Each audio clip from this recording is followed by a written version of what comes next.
Hey everybody, it's ready for 401k.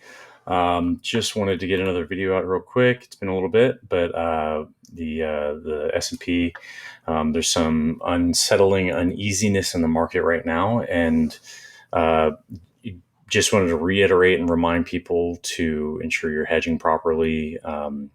For these moments in the market, because we are noticing there's kind of a rolling over that's occurring. I use my Hall moving average. Typically, when price is staying above it, it's kind of keeping a bullish momentum, and what's falling under, it's either trying to recover or it's going to go on a bearish trend. We've talked about this for quite a while now. How there's some indications across many like indices, many different markets and whatnot that are pointing to a correction occurring. So just wanted to point out what I'm looking at, and with courtesy of Brian over at Gator Traders, he helped me identify some anchor points for the using a pitchfork on this. So if you guys get a chance, definitely check him out. The guy is great on teaching you kind of about charting analysis and using the pitchfork and lots of indicators to point you in the right direction. So anyways, so laying this down, hopefully it's everybody can see it. Let's do this. Let's clean it up a little bit so we can easily identify what we're looking at. Make life a little easier. Let's get rid of our grid lines. Those throw me off. All right.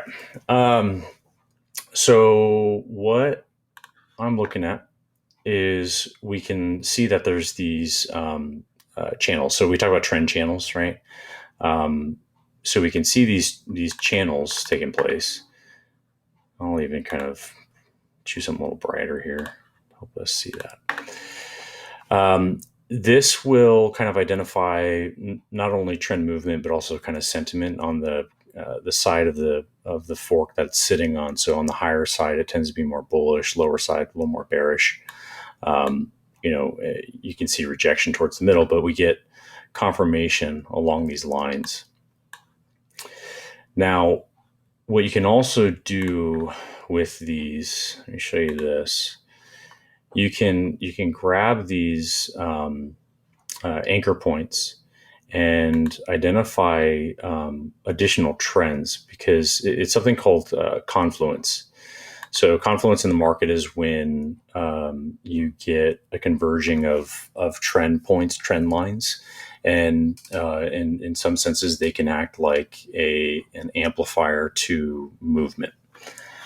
Now, how I know this one here is an also trend, I should say, like a fork trend, is that so inside your pitchfork you have these variables that you can throw in there, right? These are going to be validation points pretty much.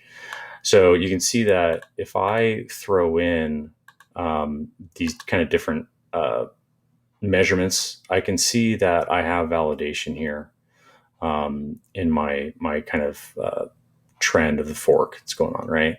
So that can confirm that you have confluence, you have proper trending going on. I mean, I don't want to muddy this thing up with all these lines because it can get extremely chaotic. But as you can see, a lot of these actually have confirmation. So if we went nuts and just really made it unreadable, because that's what we like to do, right?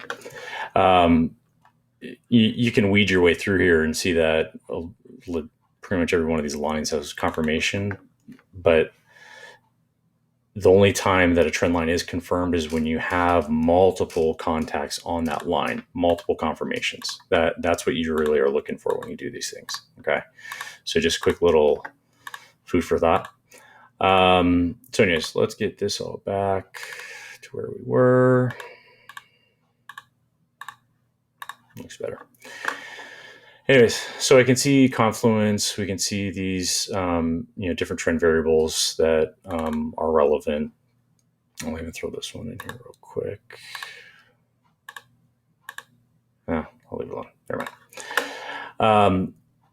what I'm looking at is the SPY. These candles shouldn't look okay to anybody. It's just there's not enough power behind them. You see all the bodies of these candles. Just as we get up through this, and this is on a weekly chart. I'm not doing any logarithmic scaling or anything like that. There's lots of body in these candles. You get moments where there's not. You get doji candles, whatnot, inverted hammers, but as you weed through it, you'll start to get more body. Now we get to this point, I'll start to look, what happens as we get into, April 2021. It's starting to thin out. We'll get these moments where we get a hammer, we get a hanging man, and this stuff, but it's been weeks of just not much movement. So there's a lot of, I should say there is movement, but when the week is opening and closing from the beginning and ending of the week, it's not telling us much. We may have gap up moments, and it's like this, it's pushing a boulder uphill. But slowly it is filing its way. It's finding its way over to the bottom part of the trend. It's, wanting to break down to this. So this is just something to be mindful of, as we roll over. You will see people take the money out of the market because they, these are the big tickers that move the S&P, that move the NASDAQ and the Dow. And that's where a lot of people have their money. And once those go and you start to see the collapse, it is a snowball effect. It rolls into other areas and aspects, whether you're in Forex, whether you're in precious metals and commodities, different areas, you will start to see a collapse and roll. So that's where we start talking about hedging. So just real quick, wanted to point that out. Again, just be mindful. Today it's we're seeing more red than green. If I get my normal kind of indicators up here, we can see there is buying pressure, or I'm sorry, selling pressure. You will notice that looking at the chart, we can back out here to the weekly again and identify. You can already see the trend, right? Look at the highs on the RSI sentiment.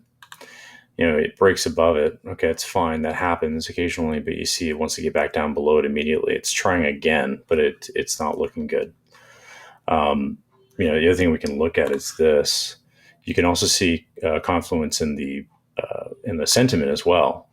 So if I anchor here, right, I can see this is like a resistance point. Let's get confirmation. Okay. So I can see there's some good, looks like confirmation points through this as a back through. What I'm curious of is this right here. Can identify that. What does that look like?